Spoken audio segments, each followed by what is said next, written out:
Important chapter छ है।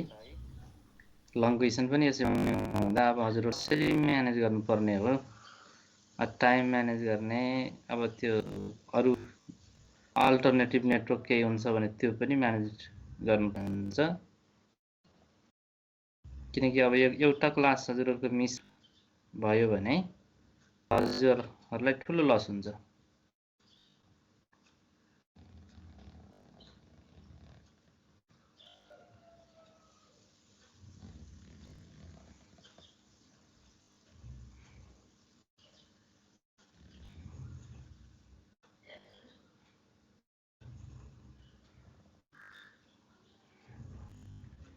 देखिएको छ लेखेको?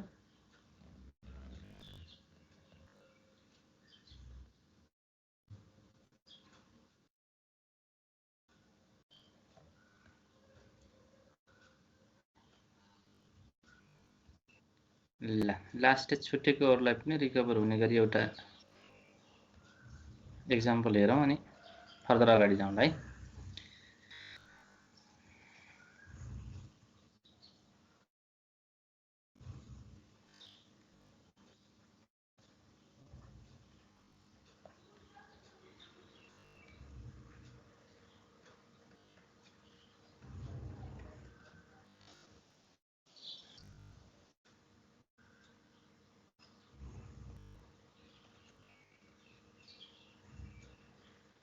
Suppose there are three type of product X, Y and Z,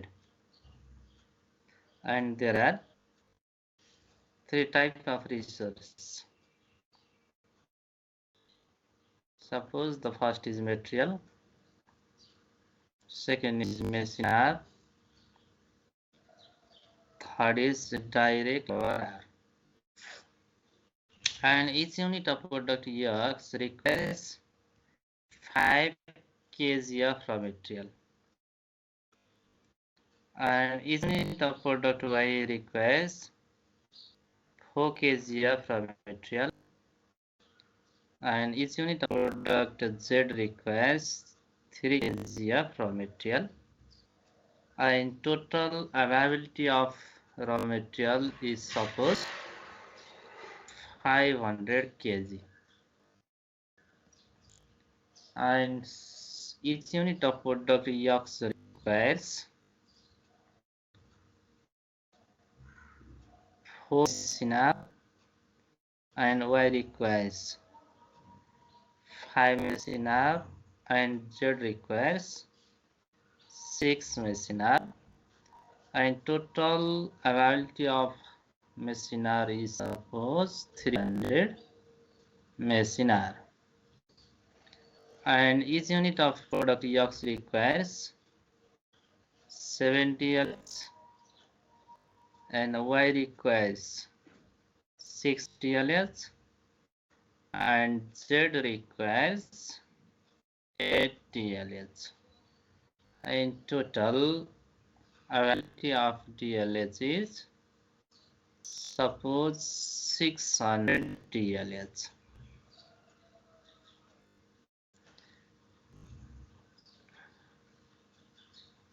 And 1 unit of product X gives rupees 50 per unit profit,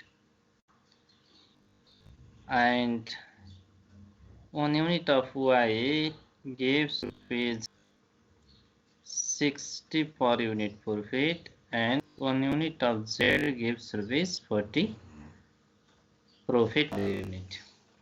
Suppose this is the problem.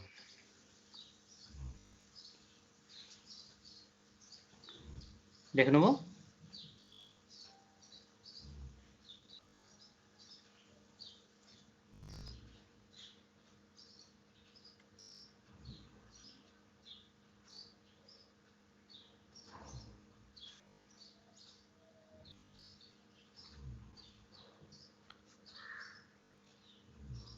लेख्नुभयो कि नै?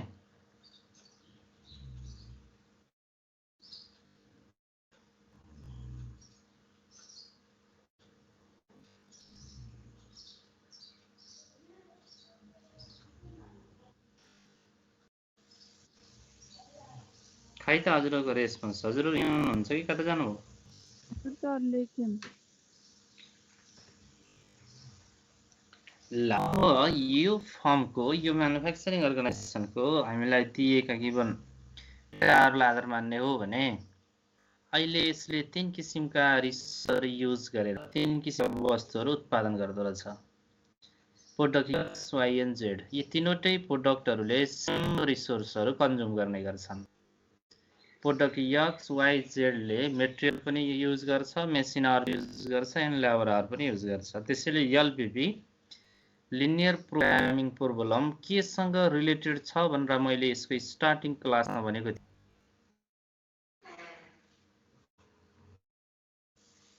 Starting class लिएकोले भन्नुस् त LPP basically केसँग related छ त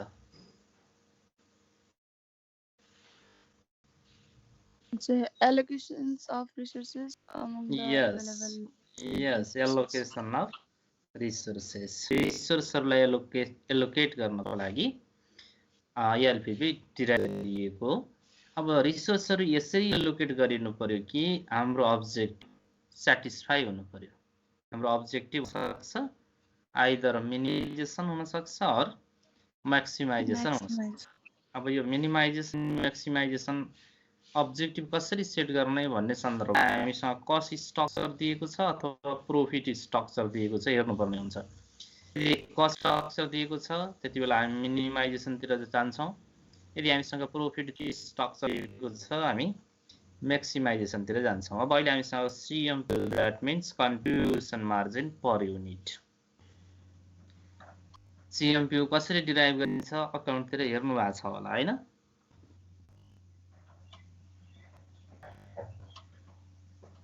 कसरी आउँछ contribution margin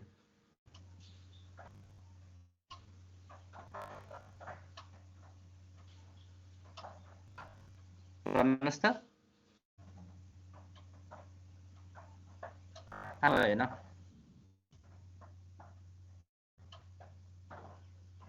income statement पढ्नु हो कि नै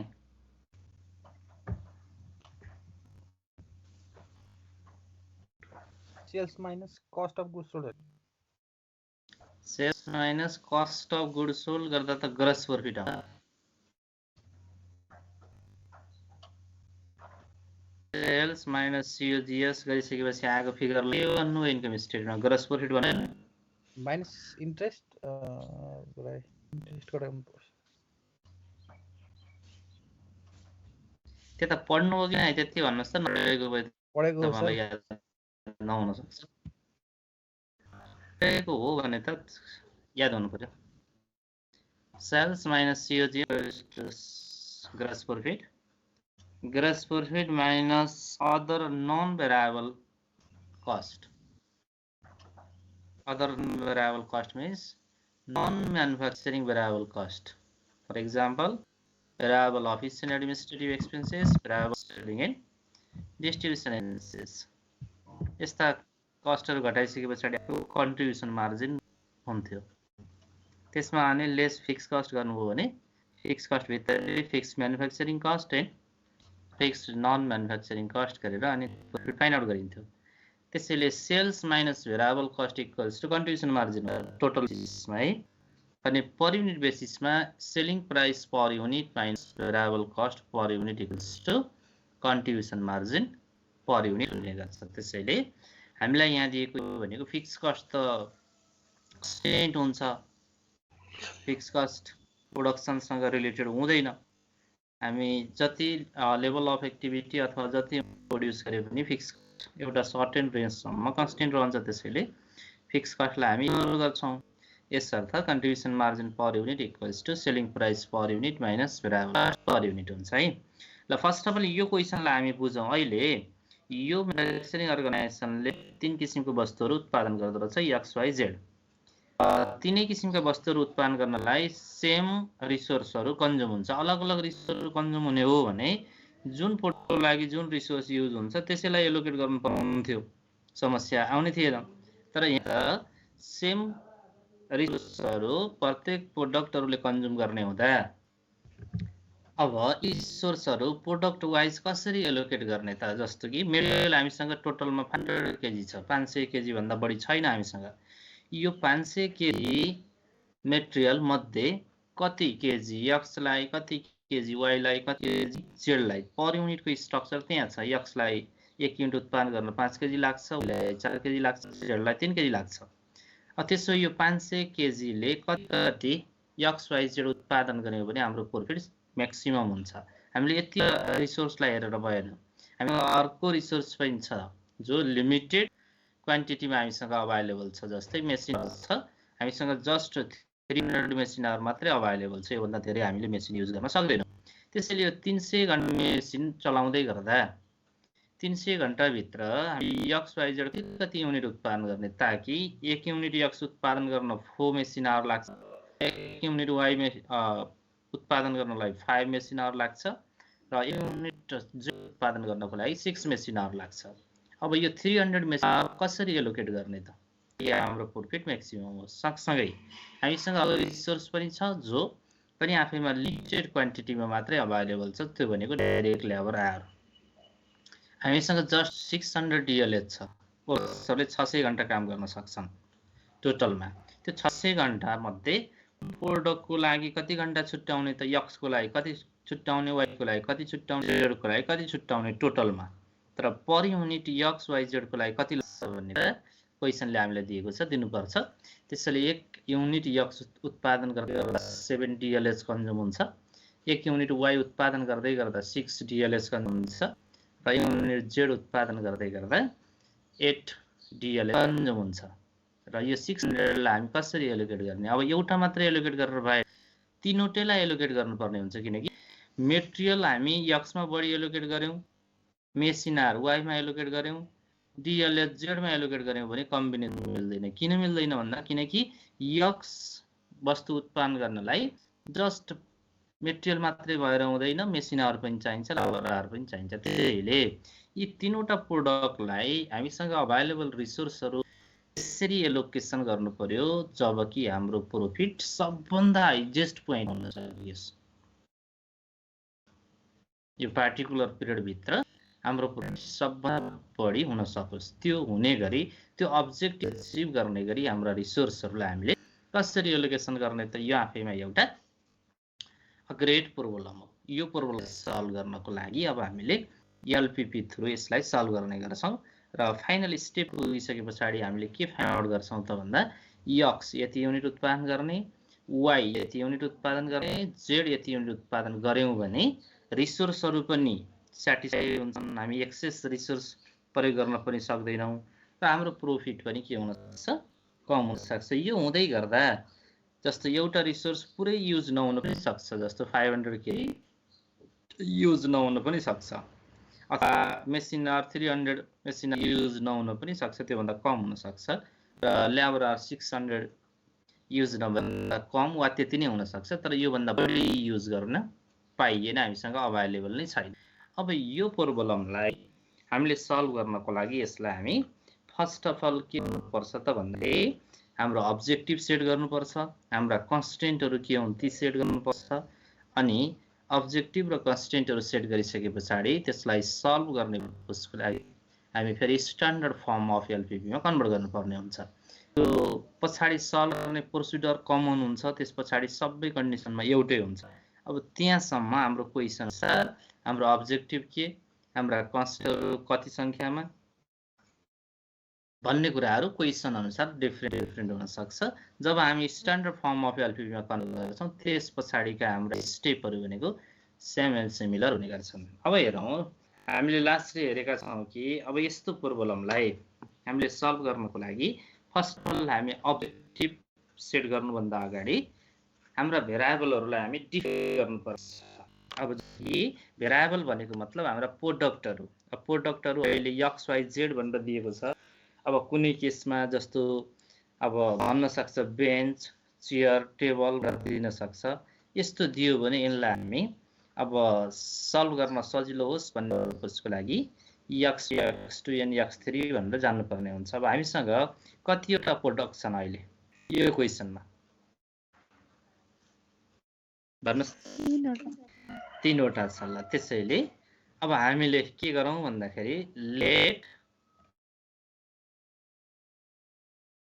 output of x, y and z be x1, x2 and x3 ताकि हामीले इक्वेसनमा कन्भर्ट गर्न सजिलो होस्। त्यसैले x लाई हामी के मान्यौं? प्रोडक्ट x लाई x1 मान्यौं। अब पछाडी x1 को रिजल्ट भनेको के को रिजल्ट हुन्छ? प्रोडक्ट x को रिजल्ट x को हुन्छ। x2 को भनेको प्रोडक्ट y को रिजल्ट हुन्छ। एन्ड x3 भनेको प्रोडक्ट z को रिजल्ट हुन्छ है। लास्टमा हामीले x1, x2 and x3 को भ्यालु फाइन्ड आउट गर्ने हो। किनकि हाम्रो यो प्रोब्लम भनेको how many unit of product x, y and z should be produced in order to maximize the total profit। यो हाम्रो प्रोब्लम हो। प्रोडक्ट x, y, z कति संख्यामा उत्पादन गर्नुपर्छ ताकि प्रॉफिट मैक्सिमम हुन सकोस्। यो प्रोब्लमलाई हामी सल्भ गरेर फाइन्ड आउट गर्दै गर्दा अब x1, x2 र x3 को भ्यालु आउँछ लास्टमा। x1 को भ्यालु भनेको कुन प्रोडक्टको भ्यालु हो त? x को हो भने x2 को भनेको y को हुन्छ भने x3 को भ्यालु भनेको प्रोडक्ट z को हुन्छ। ल यसरी हामी के गर्यौं त भन्दाखेरि भेरिएबललाई डिफाइन गर्यौं। x, y, z नै राखेर सल्भ गर्दा पनि समस्या चाहिँ हुँदैन, गर्न सकिन्छ। अब यसरी हामीलाई x, y, z भनेर नदिएर अरु केसहरुमा प्रोडक्टको नेम नै दिएको छ भने त्यो नेम राखेर सल्भ गर्न मिल्दैन, इक्वेसनमा कन्भर्ट गर्न मिल्दैन। त्यसैले हामी अब सबै केसहरुलाई x1, x2, x3 मानेर जाउँ ताकि हामीलाई क्याल्कुलेसन गर्न सजिलो होस्। ल अब अब्जेक्टिभ सेट गरौँ। हाम्रो अब्जेक्टिभ अहिले के हुनु पर्छ? Minimisation or maximisation? Yes, maximisation हुनुपर्छ। किन म्याक्सिमाइजेसन हुनुपर्छ? Yes, contribution margin per unit दिएको हुनाले। हैन र कस्ट पर युनिट भनेर दिन्थ्यो भने मिनिमाइजेसन हुनु पर्थ्यो है। अब हेर्नुस्, यो अब्जेक्टिभ सेट गर्दै गर्दा हाम्रो अब्जेक्टिभ भनेको कन्ट्रिब्युसन मार्जिनलाई म्याक्सिमम बनाउने हो अथवा प्रॉफिटलाई म्याक्सिमम बनाउने हो। त्यसैले अब हेर्नुस् त x ले कति प्रॉफिट दिन्छ पर युनिट, y ले कति दिन्छ अनि z ले कति दिन्छ त? 50 दिन्छ हैन x ले। अब x को भ्यालु हामीलाई थाहा छ, हामी फाइन्ड आउट गर्ने नि x को भ्यालु हो। त्यसैले x लाई हामी के गर्छौं? यस, सो 50 x1। अब x1 को भ्यालु सपोज 10 युनिट्स आयो भने x प्रोडक्टले हामीलाई टोटल कति दिन्छ? 50 into 10 दिन्छ, 500 दिन्छ है। त्यस्तै अब त्यसो y र z को भन्नुस् त गर्नु पर्यो। यस, 60x2 plus 40x3। हामीले x1 x3 को भ्यालु फाइन्ड आउट गरिसकेपछि यो अब्जेक्टिभमा ल्याएर सेट गर्यौं भने हाम्रो टोटल वेट थाहा लाग्छ कि हुँदैन? 50 into output of x plus 60 into output of y plus 40 into output of z गर्यौं भने टोटल प्रॉफिट थाहा लाग्छ। ल अब हामी कन्स्टेन्टहरु फिट गरौँ। ल अब कन्स्टेन्टहरु गर्दै गर्दा हामी कतिवटा रिसोर्स छ त्यति नै संख्यामा कन्स्टेन्टहरु डेभलप हुन्छन्। हामीसँग कतिवटा रिसोर्स छ अहिले हेर्नुस् त? 3 वटा छ भने number of constant equals to number of resource हुनुपर्छ। त्यसैले हाम्रो कन्स्टेन्टहरु 3 वटा बन्छन्। अब कसरी बनाउँ त? पहिलोबाट हेरौँ। x ले कति के कन्ज्युम गर्छ यहाँ हेर्नुस्? 5x1 प्लस यसले कति गर्छ? 4x2 प्लस z कति गर्छ? 3 kg ले। त्यसैले 5x1 plus 4x2 plus 3x3। अहिले पछाडी ल्याएर हामी x1 x2 को भ्यालु यहाँ राख्दियौ भने टोटलमा आउँछ। अब रिसोर्स हामीसँग कम्ती 500 केजी युज गर्नुपर्ने हो कि हामीसँग बढीमा 500 केजी अवेलेबल छ?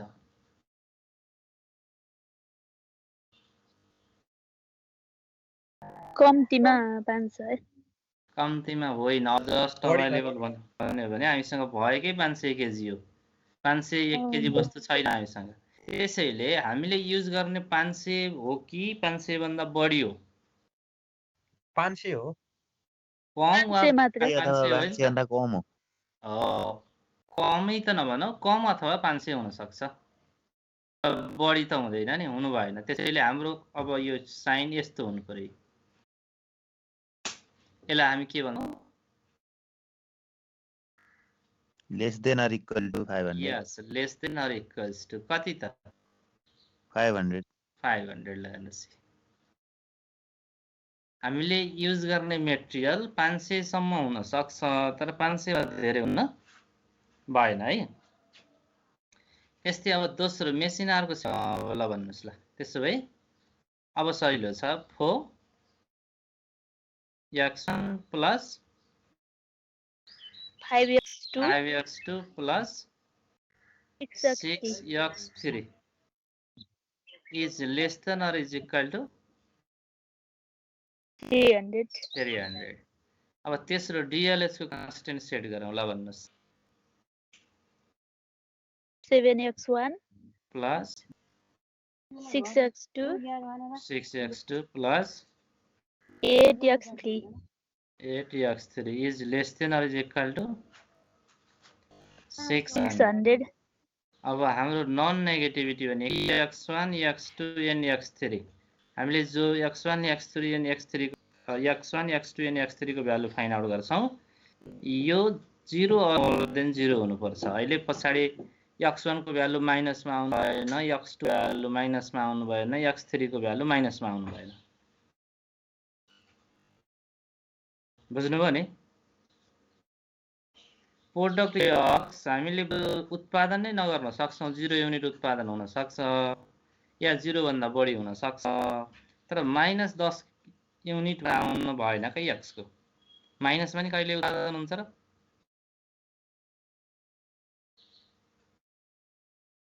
उत्पादन भयो भने बरु 0 हुन्छ, उत्पादन भयो भने 0 भन्दा माथि हुन्छ। त्यसैले x1 x2 and x3 are greater than or is equal to 0। यो कन्स्टेन्ट होइन है, यो जस्ट नन नेगेटिभिटी हो। अल केसेसमा यो एप्लाई हुन्छ। ल हामीले यो क्वेशनलाई हेर्नुस् त, यसरी कन्भर्ट गर्यौं है नि त। अब यसैलाई यतिलाई हामीले सल्भ गर्ने हो भने हामीसँग एउटा ग्राफिकल मेथड छ, जो मैले तपाईहरुलाई टिम्समा अपलोड गरिदिएको थिएँ, हेर्नुभयो?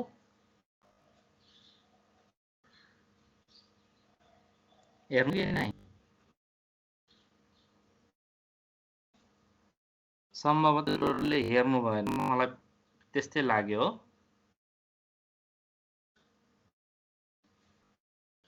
के हेर्नुभयो र? रेस्पोन्स अलि इमिडिएट हाल्नुस् न। हेरिएन सर भन्नुस्, हेरियो सर भन्नुस्, जे हो भन्नुस् न। नहेर्न पनि पाइन्छ, कि तपाईलाई नहुन सक्छ, अथवा नोटिफिकेसन आएन, त्यहाँ अपलोड मेटेरियल अपलोड भएको छ भन्ने थाहा नहेर्न पाइन्छ, स्वाभाविक कुरा हो। तर नबोल्न पाइएन। कतिजनाले हेर्नु, कोले हेर्नु भन्नुस् त?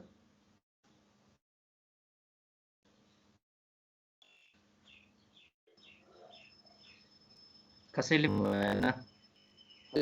हेरिने सर। हेरेकोले भन्नुस् त, कसले हेर्नुभयो?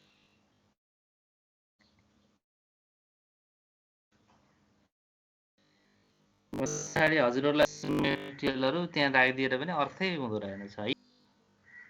मैले अबदेखि त्यही बुझौँ।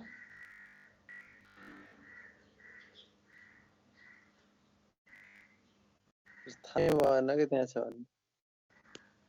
मैले लास्ट डे त भनेको थिएँ।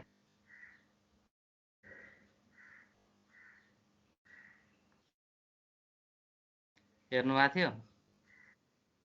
तपाईहरुले यो अकाउन्टमा पनि ठीक छ ल। त्यो चाहिँ तपाईहरुले यो जस्तो कि यो ग्राफिकल मेथड तपाईहरुले अकाउन्टमा पनि प्रयोग गर्नुपर्ने हुन्छ के, सीबीपी एनालाइसिसमा। पढ्नु भएको छैन होला हैन सीबीपी? त्यहाँनिर पनि आउँछ, पढ्नु नै पर्छ। अब दुईवटा तीनवटा कन्स्टेन्टहरु मात्रै छ जसलाई हामी इक्वेसन भन्छौं। त्यति इक्वेसनहरुको ग्राफिकल मेथडबाट पोसिबल हुन्छ सोलुसन फाइन्ड आउट गर्न। अब एलपीपी मा त दुईवटा तीनवटा मात्रै इक्वेसन हुनुपर्छ भन्ने 5 वटा 10 वटा इक्वेसन पनि हुन सक्छन्। धेरै नम्बर अफ इक्वेसन धेरै भयो भने त्यो प्रब्लमलाई ग्राफिकल मेथडले सल्भ गर्न सक्दैन। त्यसैले नै ग्राफिकल मेथडको यही ड्रब्याक्सलाई हटाउनको लागि एलपीपी डेभलप भएको। त्यसैले हाम्रो सिलेबसमा त छैन, हाम्रो कन्टेन्ट भित्र छैन ग्राफिकल मेथड। तै पनि तपाईहरुलाई केही न केही आइडिया जेनेरेट होला फर्दर स्टडीको लागि अथवा अरु सब्जेक्टको लागि होला भनेर मैले त्यहाँ एउटा मेटेरियल राखिदिएको छु, हेर्नु होला भिडियो सहितको। टाइम हुँदाखेरि हेर्नु होला, ठीक छ।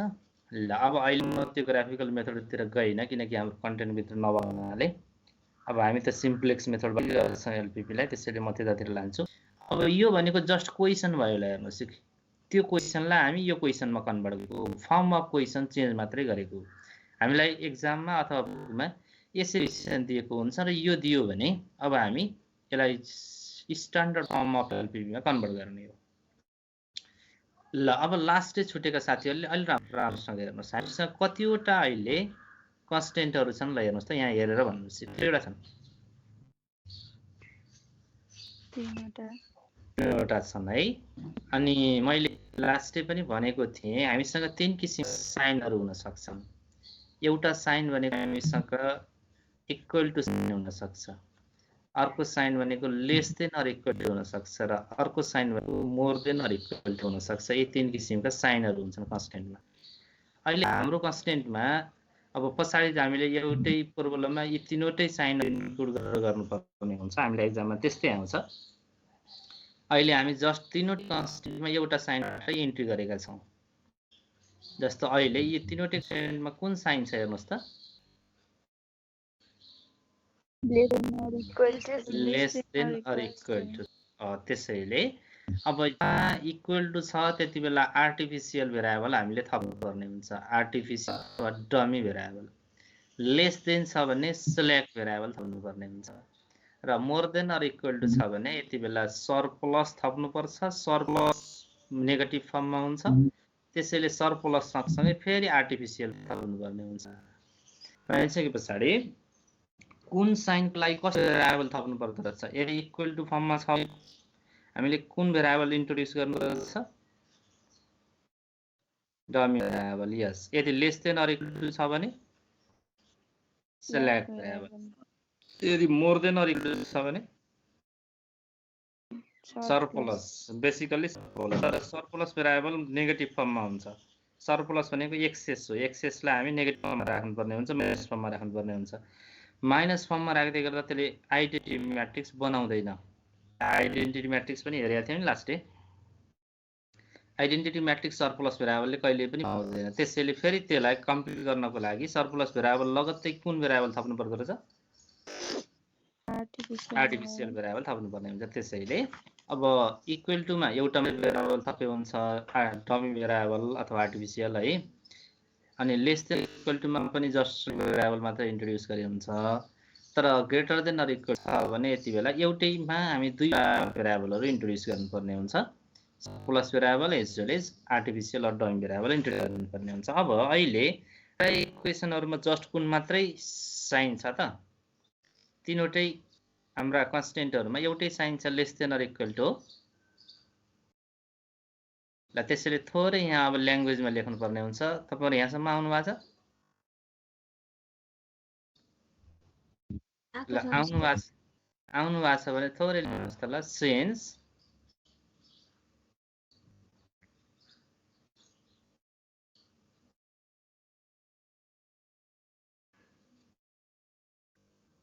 the given constant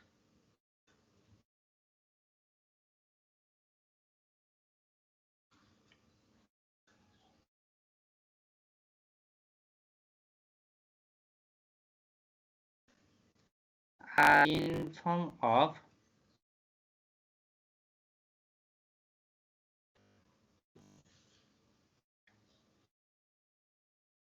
less than or equal to type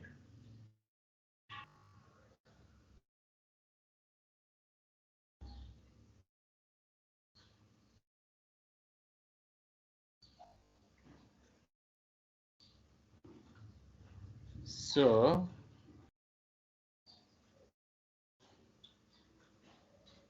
we have to introduce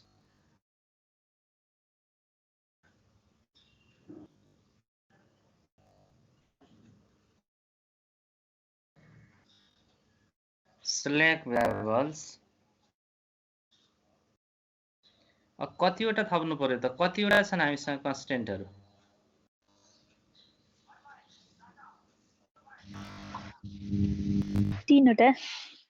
तीनवटा छ भने हामीले select variable पनि तीनवटा थप्नु पर्यो है।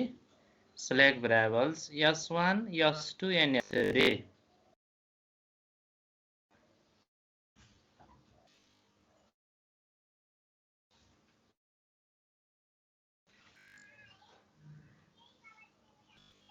In order to convert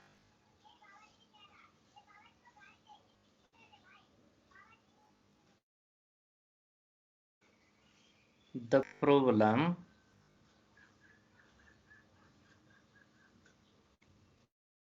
Sir, in order to convert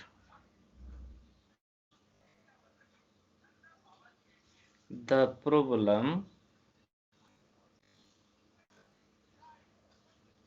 into standard form of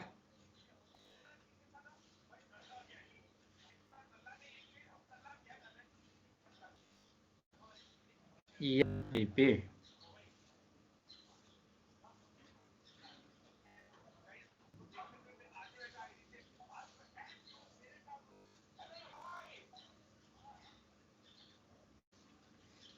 भयो?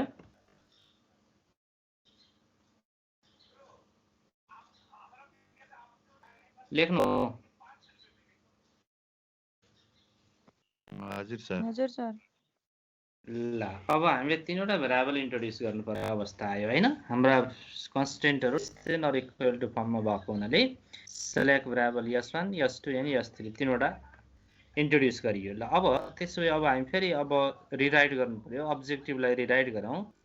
मैक्सिमाइज z इक्वल्स टु, यहाँ हेर्नुस् है, z इक्वल्स टु, त्यहाँ पहिला के छ? मैक्सिमाइज z इक्वल्स टु, चल हामी जस्ताको तस्तै लेखौँ। 50 x1 plus 60 x2 plus 40 x3। ल अब हामीले इन्ट्रोड्युस गरेका भेरिएबलहरु यहाँ अब्जेक्टिभमा पनि आउनु पर्यो। हामीले के भेरिएबलहरु इन्ट्रोड्युस गर्यौं? s1 s2 s3 s1 s2 अनि s3। अब यिनीहरुको कोएफिसिएन्ट चाहिँ 0 लिएर अब्जेक्टिभमा राख्नुपर्ने हुन्छ है। त्यसैले हामीले 0 s1 plus 0 s2 plus 0 s3। अब मलाई भन्नुस् त यति जति छ, अघि पहिले यति थिए थिएन। भेरिएबलहरु इन्ट्रोड्युस गर्नुभन्दा अगाडिको अब्जेक्ट भनेको 50x1 plus 60x2 plus 40x3 हो कि नै? हो। अहिले हामी s1 s2 s3 इन्ट्रोड्युस गर्यौं, त्यसैले plus 0 s1 plus 0 s2 plus 0 s3 गर्यौं। भन्नुस् यो s1 s2 s3 को भ्यालु जो पछाडी आउँछ लास्टमा, त्यो ल्याएर यहाँ फिट गर्दा यो रिजल्टलाई चेन्ज गराउँछ कि गराउँदैन? गराउँदैन। किन?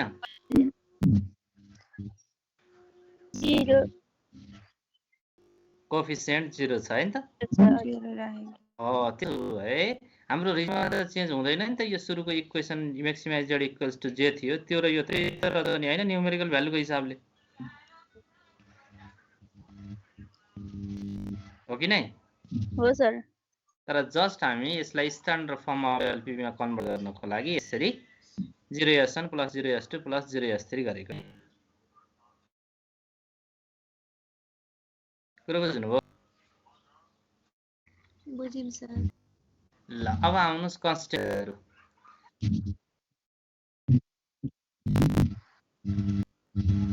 कन्स्टेन्ट अब तपाईको क्वेशनको एन्सर मैले एउटै मात्रै उसमा 3 छ हो?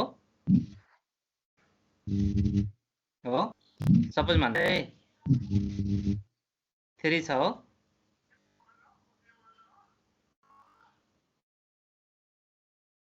यसलाई मैले यो लेखेँ भने मिस्टेक हुन्छ कि हुँदैन? यो लेखेँ भने भन्नु छ राइट छ मिस्टेक हुँदैन हजुर रिजल्टमा चेन्ज आउँछ तर यो फर्ममा कन्भर्ट नगरेसम्म हामी गर्न सक्दैनौँ भने कन्भर्ट गर्नु पर्यो कि परेन जस्ट त्यही मात्रै हो यहाँ पनि ल अब कन्स्टेन्टहरूलाई हेर्नुहोस् है त जस्तो कन्स्टेन्टहरूमा हाम्रो फर्स्ट कन्स्टेन्ट के छ 4x1 प्लस सरी 5x1 हैन 5x1 plus 4x2 plus 3x3 अब हामीले थपेको पहिलो कन्स्टेन्टमा कुन भेरिएबल थपेको त्यसैले प्लस s1 ल इक्वल्स टु 500 लेखौँ एक मैले त मलाई यहाँ लम्बाए अलि बुझ्नुन्न कि भनेर दोस्रो constant 4x1 plus 5x2 plus 6x3 plus यसमा थपेको यस इक्वल्स टु 300 तेस्रो constant 7x1 plus 6x2 plus 8x3 यसमा थपेको कुन s3 इक्वल्स टु 600 अब यो s1 s2 s3 को भ्यालु आइसके पछाडी अब बल्ल यो एक्ज्याक्ट 500 हुन्छ 300 हुन्छ 600 हुन्छ भनेको अघि यो 500 वा त्योभन्दा कम हुन्छ 300 वा त्योभन्दा कम हुन्छ 600 त्योभन्दा कम हुन्छ थियो भने अब s1 थपिसके पछाडी यो ठ्याक्कै 500 हो भनेको बुझ्नुभयो नि अब हेर्नुहोस् हामीले तीनवटा भेरिएबल थप्यौं पहिलो कन्स्टेन्टको लागि s1 थप्यौं दोस्रोको लागि s2 थप्यौं तेस्रोको लागि s3 थप्यौं त्यसैले हामी s1 s2 s3 राख्यौं अब यी प्रत्येक इक्वेसनमा प्रत्येक भेरिएबलहरु इन्क्लुड हुनुपर्छ भनेको मतलब हामीले s1 पहिलो कन्स्टेन्टमा थपेको भए तापनि s2 र s3 पनि त्यहाँ आउनु पर्छ s2 दोस्रो कन्स्टेन्टमा थपेको भए तापनि s1 र s3 पनि त्यहाँ आउनु पर्छ s3 तेस्रो कन्स्टेन्टमा थपे तापनि त्यहाँ s1 र s2 पनि रिप्रेजेन्ट हुनुपर्छ त्यसोभए यसलाई अब हामी के लेख्न सक्छौं त हेर्नुस् त भर्खरकोलाई हामी अब कसरी लेख्ने त त्यसो ल हेर्नुस् है 5x1 plus 4x2 plus 3x3 plus s1 plus 0s2 plus 0s3 equals to 500 अब मलाई भन्नु यो कन्स्टेन्टले जुन भ्यालु दिन्छ यो कन्स्टेन्टले त्यही दिन्छ है दिन्न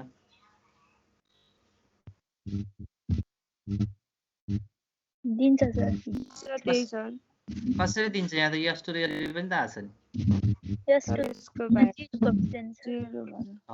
s2 अनि s3 को कोएफिसिएन्ट 0 छ त्यसैले रिजल्टमा नो चेन्ज हैन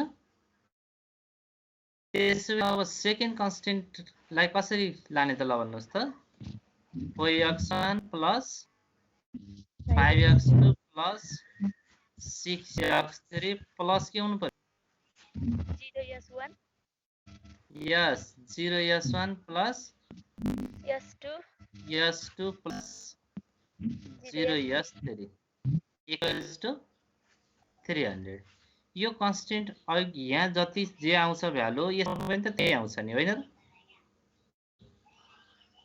s1 र s3 को कोएफिसिएन्ट त के भएर आछ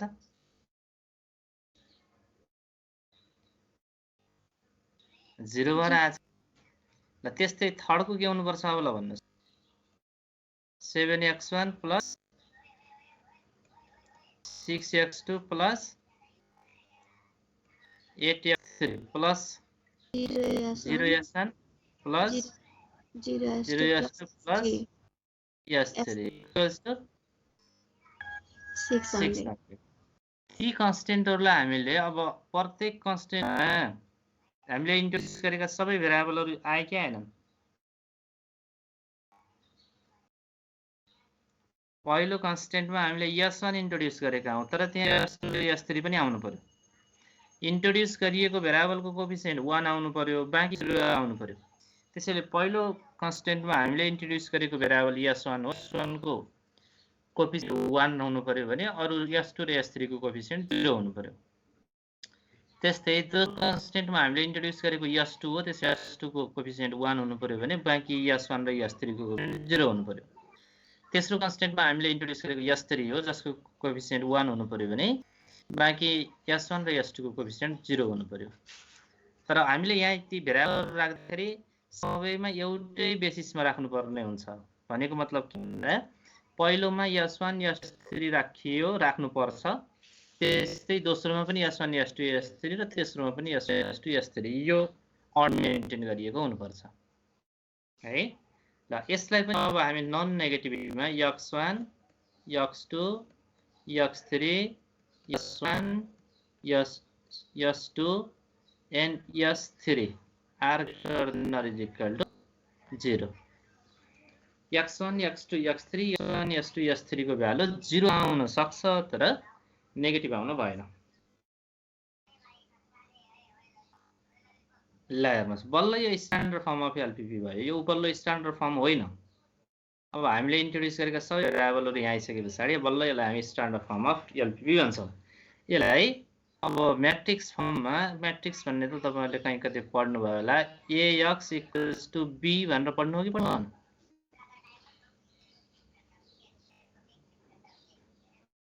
भन्नुस् त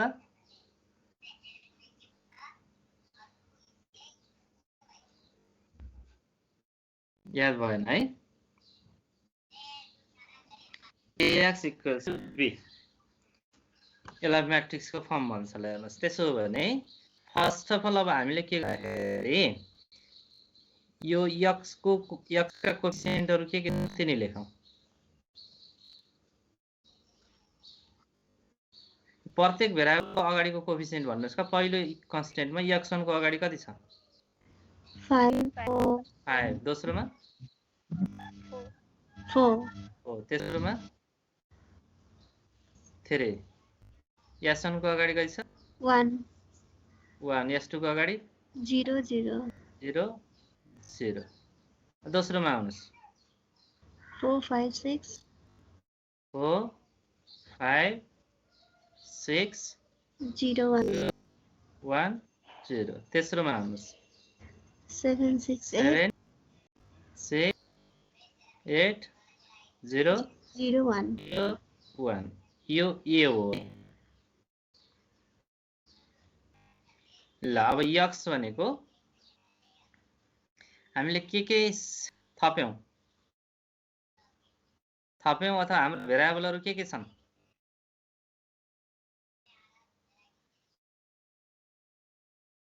हाम्रा भेरिएबलहरु यिनी कन्स्टेन्टमा इन्क्लुड भएका भेरिएबलहरु भन्नुस् त x1 छ छैन?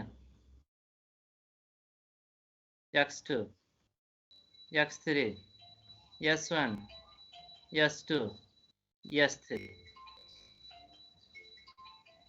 यी भेरिएबलहरु इन्क्लुड छन् नि त हाम्रो कन्स्टेन्ट।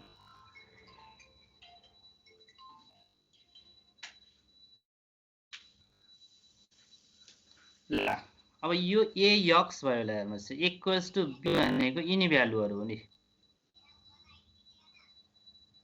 कति छ? 500 300 600 ल हेर्नुस्। अब हामीले सल्भ गर्ने यी तीनवटालाई आधार मानेर हो।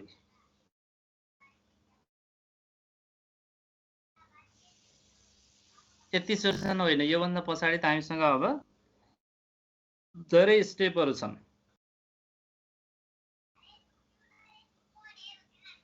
ल यहाँसम्म तपाईहरु क्लियर हुनुहुन्छ कि हुनुहुन्न? केही कन्फ्युजन छ कि भनिहाल्नुस् त मलाई।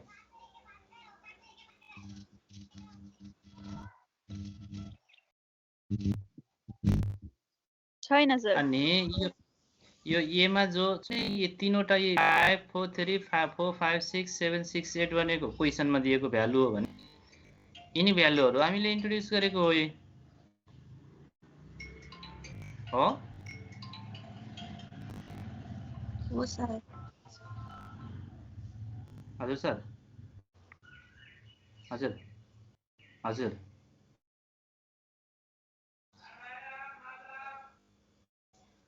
अब त्यही हेरि भयो का हुन्छ का यहीँ दिनुहोस् का बरु डेटाहरू आयो